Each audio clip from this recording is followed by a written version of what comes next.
जहर देकर मारा है, जबकि रूस ने इस आरोप को सिरे से खारिज कर दिया। पांचों देशों ने संयुक्त बयान जारी करके रूस पर आरोप लगाए। अब सवाल है कि यूरोपीय देशों और रूस के बीच ये तनातनी क्या रुख अख्तियार करेगी। रिपोर्ट देखिए। 5 यूरोपीय देशों की आंखें लाल, पुतिन के खिलाफ एकजुट हुए देश, नवलिनी को मारने का आरोप लगाया। पुतिन के कट्टर विरोधी नवलिनी को क्या मेढक के जहर से मारा गया? 5 यूरोपीय देशों ने रूस पर बड़ा आरोप लगा दिया है। हालांकि रूस ने इस आरोप को सिरे से खारिज कर दिया है। बता दें कि रूस और यूक्रेन के बीच युद्ध और युद्ध खत्म होने की पहलों के बीच रूस के प्रमुख विपक्षी नेता एलेक्सी नवलिनी की मौत को लेकर एक बार फिर अंतर्राष्ट्रीय राजनीति गर्मा गई है।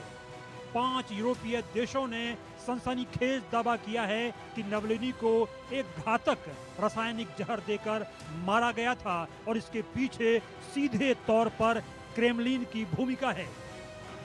इन देशों ने कहा है कि जांच में ऐसे रसायन के सबूत मिले हैं जो रूस में प्राकृतिक रूप से नहीं पाया जाता।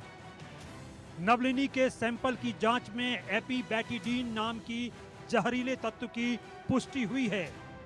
यह जहर दक्षिण अमेरिका के जहरीले मेढकों की त्वचा से मिलता है और रूस में स्वाभाविक रूप से मौजूद नहीं है।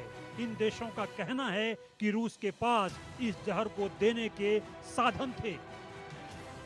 ये आरोप ब्रिटेन, फ्रांस, जर्मनी, स्वीडन और नीदरलैंड के विदेश मंत्रालयों ने संयुक्त बयान जारी कर कहा है। इन देशों का कहना है कि रूस के पास इस जहर को देने के साधन, मकसद और मौका तीनों मौजूद थे। साथ ही उन्होंने रूस के खिलाफ रासायनिक हथियार संधि के उल्लंघन का मामला organisation for the prohibition of chemical weapons के सामने उठाने की बात कह दी है।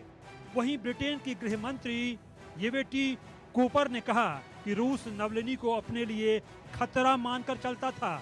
इस तरह का जहर इस्तेमाल कर रूसी सरकार ने दिखा दिया कि वह राजनीतिक विरोध से कितनी डरती है। बता दें कि नवलिनी पुतिन के सबसे बड़े आलोचक थे। उन्होंने सरकारी भ्रष्टाचार के खिलाफ कई बड़े अभियान चलाए थे और क्रेमलिन विरोधी प्रदर्शनों का नेतृत्व भी किया था। फरवरी 2024 में आर्कटिक की एक दंड कॉलोनी में उनकी मौत हो गई थी। वह 19 साल की सजा काट रहे थे, जिसे वे राजनीतिक बदले की कार्रवाई बताते थे। नवलिनी की पत्नी यूलिया नवाल्नया ने कहा कि उन्हें पहले दिन से ही यकीन था कि उनके पति को जहर दे दिया गया था। इनके अनुसार पुतिन ने एलेक्सी की हत्या रासायनिक हथियार से की।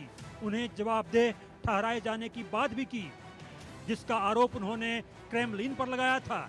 इलाज के लिए उन्हें जर्मनी ले जाया गया था। स्वस्थ होने के बाद जब वे रूस लौटे तो उन्हें तुरंत गिरफ्तार कर लिया गया और तब से वे जेल में ही थे। अब नए आरोप से रूस और 5 यूरोपीय देशों में तनातनी बढ़ गई है। यह तनातनी कहां तक जाएगी, यह देखने वाली बात होगी। Bureau report, India news. नई सोच, नया